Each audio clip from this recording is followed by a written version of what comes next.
Mesdames, Messieurs, bonsoir. L'insolite, l'inhabituel, le surnaturel et la mystique régissent la vie africaine. Très souvent, ces opinions traduisent une totale méconnaissance ou un mépris souverain du savoir-faire et du savoir-être d'Afrique. Rites et traditions est une émission qui souhaite tirer des traditions africaines des choses très utiles pour le présent. Car, pour l'occidental, ou plutôt l'homme moderne, tous les phénomènes naturels ou artificiels non encore expliqués par la science tombent irrémédiablement dans le vaste domaine du hasard ou de la fatalité pour ceux qui restent encore croyants. Pour les Noirs en général et les Bamana en particulier, il n'y a point de hasard. Tout a une explication. Il n'y a point d'effet sans cause, encore moins de cause sans effet. Aujourd'hui, je reçois le professeur Gawsu Diawara. Gawsu Diawara est né à Ouelessebougou, dans le Djitoumou, au sud de Bamako. Il fit ses études primaires là pour les continuer au cours normal de Sévaré à Mopti. Il bénéficie d'une bourse d'études à l'Institut théâtral d'État de Moscou, ex-URSS, et à l'Institut de littérature mondiale à Moscou. C'était en 1967. Retour au Bercail avec au point de chute à l'Institut national des arts, il en devient le premier cadre malien. Il prend en main la section art dramatique, où il introduit le théâtre africain dans le programme. En vue de la création d'un cycle supérieur de théâtre au Mali, il retourne à Moscou pour 4 ans. 4 ans et pour préparer une thèse de doctorat d'État. De retour, il est sollicité par l'École normale supérieure, où il dispense des cours de théâtre au département des lettres, dont il dirige la troupe tout en dispensant des cours à l'Institut national des arts. À la création de l'Université du Mali, qui sera après l'Université de Bamako, Gawsu Diawara contribue à l'ouverture de la section art, filière théatrologie et mise en scène qu'il dirige avant que la section, bien entendu par manque de professeurs, ne soit rattachée au DER de lettres. Il est important de rappeler que boursier en Union soviétique, depuis 1960, l'étudiant Diawara assistera à toutes les rencontres de la jeunesse, c'est-à-dire les semaines nationales de la jeunesse, pour sa documentation, et il contribuera à la création de l'Institut national des arts en 1963. Marié à une femme partageant la même passion du théâtre, car metteur en scène et décoratrice, le couple Diawara a 2 enfants. Auteur prolixe, il serait fastidieux ici de citer les œuvres du professeur Diawara, tant il a écrit dans tous les genres, contes, poésie, essais, nouvelles, romans, théâtre, mais retenons seulement L'Aube des Béliers, pièce de théâtre primée par ORTF, une œuvre prémonitoire en 1975 qui déjà annonçait la révolte populaire contre la dictature. Nous retiendrons de même Aboubakari II ou la saga du Mandé dans la traversée océanique vers l'Amérique précolombienne, œuvre primée en 1992 au Festival international de francophonie à Limoges, lors du 5e centenaire de la rencontre des 2 mondes, l'Amérique et l'Europe. N'ayons pas peur de reconnaître, les œuvres du professeur Diawara, comme celles d'autres grands créateurs, sont des signes annonciateurs de changements qualitatifs de son pays, voire du continent. Mesdames, Messieurs, je vous invite donc à l'écoute du romancier, du poète, de l'essayiste, du nouvelliste, du dramaturge, le professeur Gawsu Diawara, dans Rites et traditions d'Afrique sur la chaîne du continent. Professeur Ibsimela. Merci. Alors, malgré vos multiples occupations, vous avez répondu à mon invitation. Que vous en soyez remercié avec, bien sûr, votre épouse. Et aujourd'hui, nous allons parler de Djalia, le griot. Vous employez souvent l'expression la Djalia. Moi, je pense que le Djalia serait mieux. Mais pourquoi avoir choisi la Djalia, vous qui êtes chercheur, vous qui êtes professeur, vous qui êtes dramaturge? Merci Magma pour m'avoir invité à votre émission Rites et Traditions. Je trouve que c'est une émission extrêmement importante qui permet de savoir réellement ce que l'Afrique a de vraiment originel, comment l'Afrique perçoit le monde et comment l'Afrique échange et enrichit le monde. Le terme Djalia que j'ai choisi pour exprimer l'univers des maîtres de la parole est en quelque sorte l'expression de l'immensité de ce domaine. Le domaine du Djali ou la Djalia, c'est le domaine de l'immense connaissance de cette confrérie malienne, parce que c'est l'encyclopédie de la tradition orale. Le vocable, le substantif Djalia est au féminin à cause de l'immensité que comporte ce genre. Et c'est pour cela que j'ai appelé la Djalia, pour exprimer l'univers de cette confrérie qui symbolise à la fois l'identité communautaire, l'identité historique de notre ethnie, de notre peuple, les peuples mandinka. Parce que c'est la mémoire historique, c'est la mémoire communautaire, la Djalia du Mandé. Le Mandé, Mandé, les enfants de la même mère ou la mère patrie. Voilà pourquoi j'ai préféré le terme la Djalia au terme le Djalia qui est un peu restrictif par rapport à la Djalia qui est une ouverture en tant que, n'est-ce pas, dimension féminine du vocable ou du substantif. Quand un Mandinka invite un professeur, un éminent professeur, un dramaturge, un nouvelliste, on se doit de partager l'arachide. Absolument. Quand j'ai vu tout de suite l'arachide rendez-vous, j'ai dit il ne pouvait y avoir meilleur décor parce que réellement c'est le symbole même, n'est-ce pas, c'est le symbole même du Mandé. Voilà. Vous avez parlé tantôt d'immensité du genre féminin. Dans cette immensité du genre féminin, comment est née la Djalia? Bon, le mot, c'est-à-dire la Djalia comporte plusieurs sources. Bon, les maîtres du verbe, les Boulontigi eux-mêmes, c'est-à-dire les chefs de l'Académie de la tradition orale, de la parole, pensent que c'est Surakata, n'est-ce pas, qui est à l'origine de leur profession. Mais la tradition populaire raconte que deux frères étaient en voyage, au cours duquel il y a un qui a connu un épuisement total et qui a fini par vraiment se trouver dans une situation extrêmement difficile. Alors le second a fouillé la nature pour trouver comment le sauver. Mais malheureusement, il n'avait rien trouvé et il a été obligé de se faire, de s'enlever une partie de sa cuisse, de la préparer pour la donner à son frère. Et c'est ainsi que ce dernier a été sauvé. Et au cours de la marche, le rescapé s'est rendu compte que son voisin se soignait derrière un buisson. Alors, il ne voulait pas lui faire comprendre comment il avait été sauvé. Alors, quand il a vu que il a vu que son compagnon était blessé, il a compris que c'est avec sa chair c'est avec sa chair qu'il a pu le sauver. Il l'a nourri. Qu'il l'a nourri en quelque sorte. Donc, ce dernier lui aurait dit, tu m'as transmis ton sang, tu m'as transmis ta chair, alors moi je serai désormais le porte-parole de ta descendance.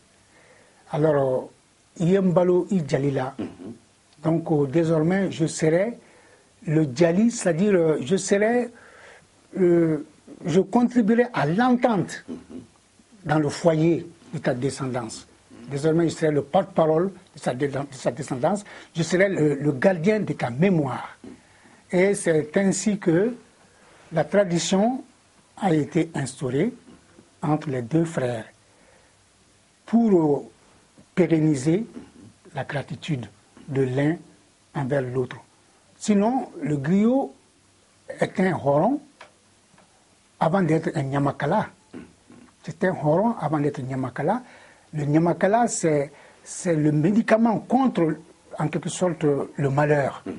Donc je ferai tout pour vous mettre en garde contre les choses qui peuvent vous nuire demain. Nyamakala. Tout malheur qui peut vous advenir demain, je ferai tout pour me mettre entre vous et ce malheur-là. Alors voilà pourquoi le mot Djali est né. Mais ça, c'est une tradition orale qui raconte ça. Mais il faut reconnaître aussi que du fait même que la fonction du Djali est une fonction orale, je l'ai dit, le griot est la mémoire historique, la mémoire identitaire, la mémoire collective du peuple manding. Donc, à cause de ça, du fait qu'il se rappelle tout et qu'il y raconte tout, les Arabes ont appelé le griot Kawal. Kawal, cela veut dire le récitant, celui qui récite l'histoire. Puisque nous sommes dans une civilisation orale, nous ne sommes pas dans une civilisation écrite. Il est très difficile de faire comprendre à un blanc qu'un livre qui n'est pas écrit n'est pas un livre. Or, pour nous, le griot est une bibliothèque vivante. Le griot est une bibliothèque vivante. Donc, les Arabes l'ont appelé Kawal, cela veut dire le récitant. Et plus tard, les premiers Européens qui ont débarqué sur le continent africain, que sont les Portugais, quand ils ont vu les griots, ils ont appelé criardo, c'est-à-dire les personnes qui crient en racontant l'histoire.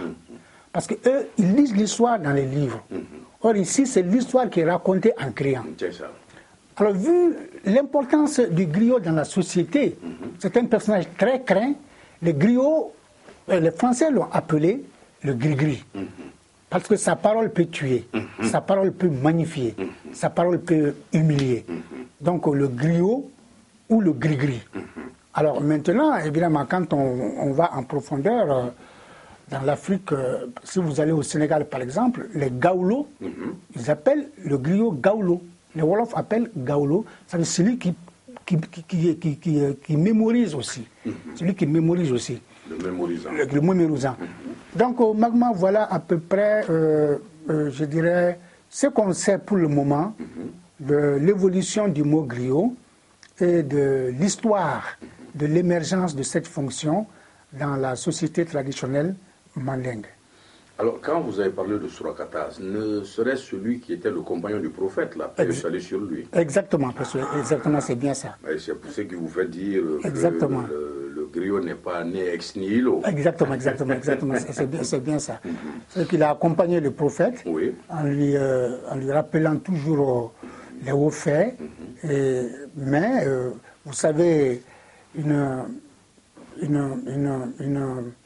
biographie, ça peut comporter beaucoup de stades de lecture. Donc la tradition orale n'est pas toujours sous la soumission de l'islam. Surakata, c'est lié à l'islam, mais la tradition orale voudrait que la mémoire collective du milieu mandingue fasse remonter l'histoire du Djali à ce voyage de deux frères pour montrer le sens de la solidarité qui existe entre le griot et son Djatigi. Voilà. Alors, dans ce ordre d'idée, est-ce que le Djali avait une fonction sociale dans la société traditionnelle? Oui, bien sûr, parce que le Djali a toujours eu à jouer un rôle extrêmement important dans la société traditionnelle.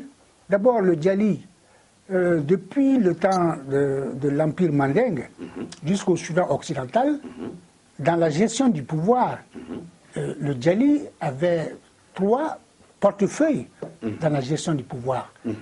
Le Djali occupait le portefeuille de la communication, de l'éducation et de la culture.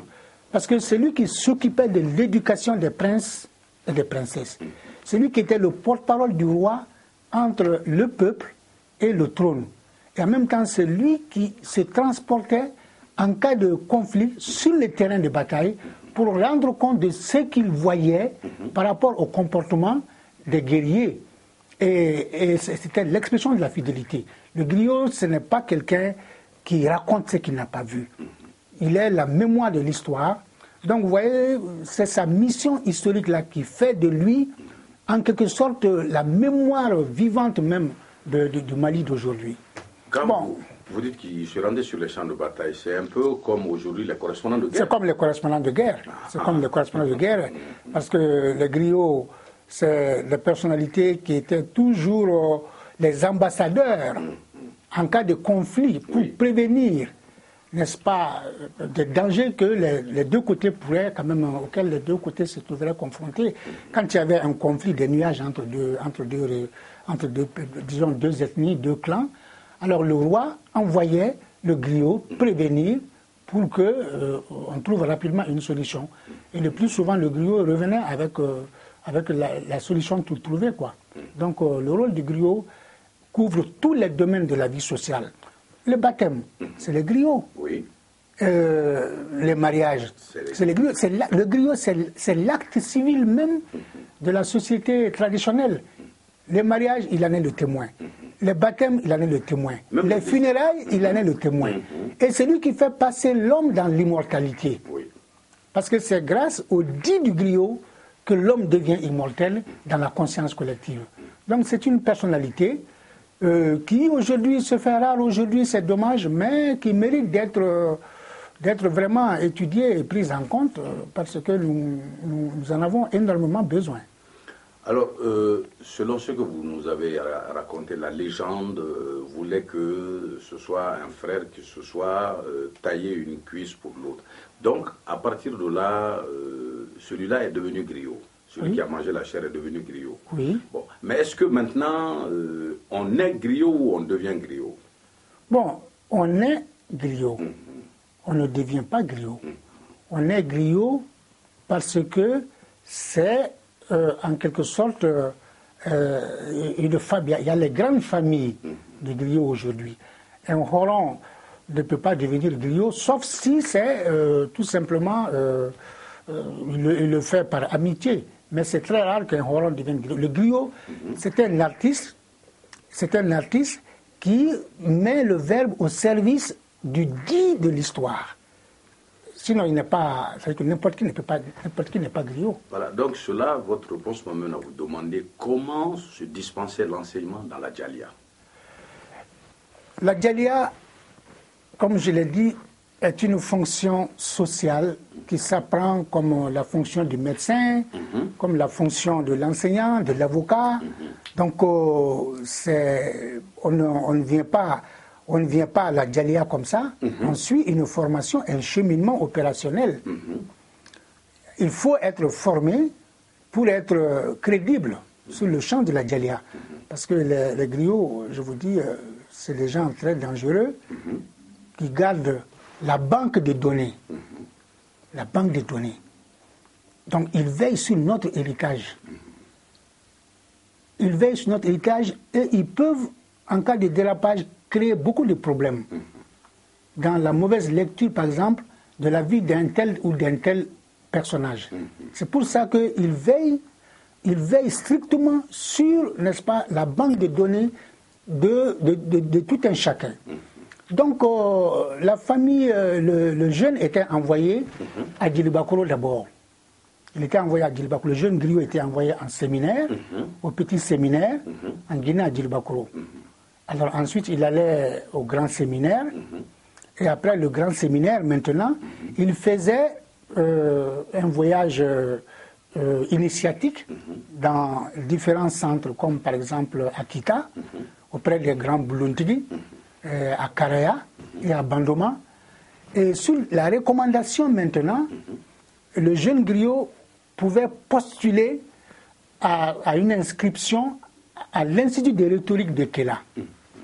L'Institut de rhétorique de Kéla, bon, ce n'est pas des grands bâtiments comme l'école normale supérieure.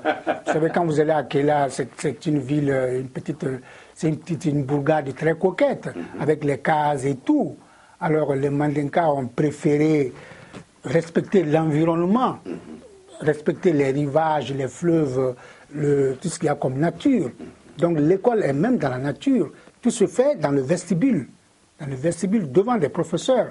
Donc là, l'étudiant apprend en quelque sorte l'histoire des généalogies. Il apprend l'onomastique, cela veut dire l'origine des mots à partir des sons. Il apprend l'histoire. Il apprend en quelque sorte la géographie, Donc il subit une véritable formation académique avec des contrôles de connaissances avant d'être appelé à soutenir disons un examen. S'il doit par exemple raconter le Fassa ou l'historique du Djamou, ou bien disons le Mana ou le Sundiata Fassa par exemple, donc le jury est là, il doit raconter pendant au moins 12 heures de temps. Que le Monzon pouvait s'asseoir en tant que grand professeur, il pouvait s'asseoir du matin jusqu'au crépuscule sans répéter 2 fois le même mot, tout en délayant, tout en racontant l'histoire. Donc le jeune griot qui postule à la maîtrise de son poste, il doit soutenir c'est-à-dire le dit d'un Fassa pendant longtemps devant les jurys assermentés, et en même temps il doit jurer de ne jamais raconter ce qu'il ne doit pas raconter à tierce personne. Parce que la parole, chez les griots, c'est le bien commun. La parole n'est pas la propriété d'un individu.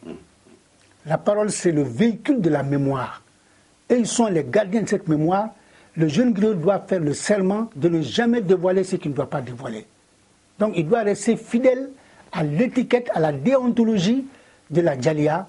Cela veut dire être les gardiens de la mémoire et surtout contribuer magma au renforcement des liens entre n'est-ce pas, les Djatigi. Faire que la paix, la concorde, Djali même Dja, entente, lit, miel. Ils doivent devenir la synovie entre la musculation, entre les os. Entre ces 2 os, il y a un liquide qu'on appelle la synovie qui permet, n'est-ce pas, aux os de se mouvoir tranquillement. Alors le griot, c'est la synovie de la société, du corps social humain. Donc c'est une personnalité extrêmement importante. Tout comme le sang irrigue le corps humain. Exactement. Le djali, exactement. Le djali, c'est comme le carburant du corps social. C'est le carburant du corps social. Alors, vous nous avez parlé du petit séminaire. Le grand séminaire, c'est celui de Nyarasoula. Nyarasoula, exactement. Voilà, okay. Exactement. C'est le village de Kanimbakoro. C'est là où repose le grand balafon, là où se trouve le grand balafon de Soumaworo, qui est gardé là-bas dans ce village-là. C'est un village très très surveillé, très riche en tradition. Et les grands maîtres de la parole forment là-bas au grand séminaire et préparent maintenant à l'entrée à l'Institut de rhétorique de Kela, après maintenant un voyage initiatique dans les différentes grandes centres auprès des Blontigi. Les Blontigi, c'est les Dougas, c'est les maîtres de la parole, les maîtres assermentés de la parole. C'est des grands sorciers. Hein. Alors, tout à l'heure, vous avez parlé d'artiste, le griot en tant qu'artiste. Oui. Quelle différence y a-t-il entre un griot et un artiste? Bon, moi je suis un artiste, vous êtes un artiste, vous évoluez sur la scène, vous êtes homme de culture, moi de même, j'écris, moi j'écris, bon, mais je ne suis pas griot, sauf si je dis que je suis un griot moderne. Parce que maintenant nous sommes dans un vestibule, nous sommes dans un vestibule, c'est le vestibule moderne. Le studio est un vestibule où la parole circule démocratiquement. S'il y avait beaucoup de personnes ici, il y aurait eu la parole montante, la parole descendante, et pour que, n'est-ce pas, l'opinion de tout un chacun soit connue et que finalement on arrive à trouver un moyen terme, n'est-ce pas, pour régler les problèmes démocratiquement dans le milieu traditionnel. Mais ce studio n'est pas le blou de Kaba ou bien de Kela. Moi, je ne peux pas entrer là-bas facilement, ni vous non plus. Vous êtes, vous qui êtes, par exemple, Konaté, alors vous avez votre place là-bas, mais vous n'êtes pas griot. Donc le griot est artiste. En plus du fait qu'il soit maître de la parole, il est artiste parce qu'il peut se nourrir. Il peut se nourrir de sa parole, de son verbe. Moi, en tant qu'artiste, je me nourris de ma plume, même si c'est difficile. Alors, mais, je le dis carrément, parce que la plume ne nourrit pas son homme tout le temps. Alors on dit que l'écrivain écrit en vain. Hein? On essaie d'écrire, mais on écrit en vain, parce qu'on ne lit pas. C'est pour cela que vous m'avez invité à venir parler de ce que je publie dans les journaux. Et j'espère que cela va permettre de mieux connaître davantage des choses que nous savons et que nous n'avons pas les moyens de diffuser. Donc c'est une opportunité pour nous de venir raconter ce que nous savons et que nous devons transmettre avec fidélité. Donc voilà à peu près la différence entre le griot et l'artiste. Je dis que tout griot est artiste. Mais tout artiste n'est pas griot. Tout artiste n'est pas griot. Il y a une ligne rouge entre les deux domaines. Alors l'artiste ne doit pas utiliser, n'est-ce pas, ne doit pas utiliser le savoir du griot s'il n'en possède pas la maîtrise. Parce qu'il y a beaucoup de dangers à prendre des sentences, des dits, des parties de la vie des Sundiata, des Tiramara, et de chanter ça si on n'a pas appris ça auprès des griots. Mais on peut chanter la vie traditionnelle, on peut chanter, n'est-ce pas, on peut chanter la Cannes 2002, on peut chanter tout ce qu'on veut sans être griot. Au Mali aujourd'hui, il y a tellement d'artistes qui contribuent, c'est des acteurs de développement. Alors que ceux-ci sont des historiens traditionnels. Les artistes, c'est des gens qui contribuent éminemment à l'éveil des consciences, qui tirent la sonnette d'alarme face aux tenants du pouvoir pour les prévenir et qui en même temps créent les conditions pour que les gens travaillent dans l'aisance et fassent avancer le pays dans la voie du progrès. Donc les artistes sont incontournables dans la société à cause de leur productivité, même si souvent il n'y a pas de retombées telles qu'on l'aurait voulu, mais le griot, c'est la mémoire historique et en même temps celui qui détient l'art de distraire, de plaire à partir de sa voix, de sa musique.